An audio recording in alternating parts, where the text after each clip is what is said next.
पवारांच्या निधनानंतर प्रफुल्ल पटेल आणि सुनील तटकरे यांनी राष्ट्रवादी काँग्रेस बळकावण्याचा प्रयत्न सुरू केला होता.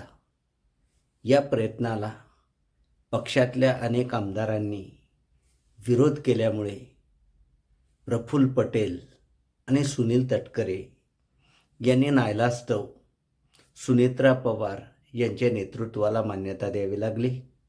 सुनेत्रा पवार या उपमुख्यमंत्री बनल्या, पक्षाध्यक्ष बनल्या.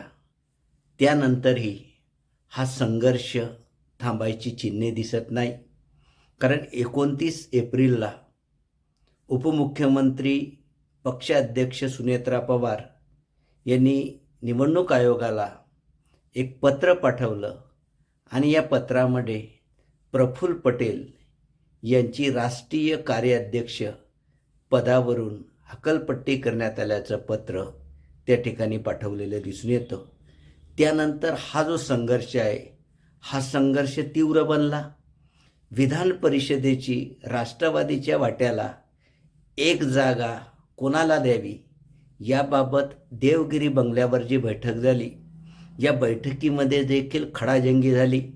कारण पार्थ पवार यांनी जे नाव सुचवलं होतं त्या नावाला पक्षातल्या ज्येष्ठ नेत्यांनी विरोध केला आणि ईशान सिद्दीकी यांना राष्ट्रवादीचे तिकीट जे आहे ते तिकीट द्यायला मजबूर केलं.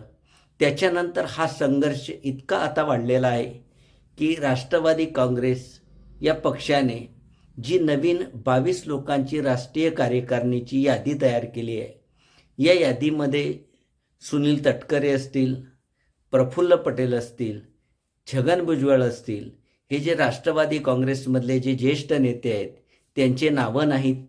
याउलट पार्थ पवार यांच्याकडे सरचिटणीस पदाची जबाबदारी देण्यात आली.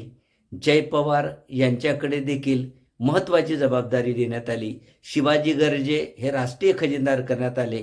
आता हा राष्ट्रवादीमधला जो संघर्ष आहे, या संघर्षाने प्रचंड निर्णायक वळण घेतलं आणि या वळणामध्ये ही आग जास्त पसरू लागल्यामुळे शेवटी उपमुख्यमंत्री सुनेत्रा पवार यांनी मध्यरात्री ट्विट केली की ही राष्ट्रवादीची जी नवी राष्ट्रीय कार्यकारिणी आहे, या कार्यकारिणीमध्ये प्रफुल्ल पटेल आणि तटकरे यांची जी नावं आहेत ही तांत्रिक चूक आहे, ही यादी दुरुस्त करण्यात येईल असं मध्यरात्री डिक्लेअर केलं. आता हा राष्ट्रवादीमधला सत्ता संघर्ष कोणतं वळण घेतो हे पुढील काळात पाहणं मनोरंजक ठरेल.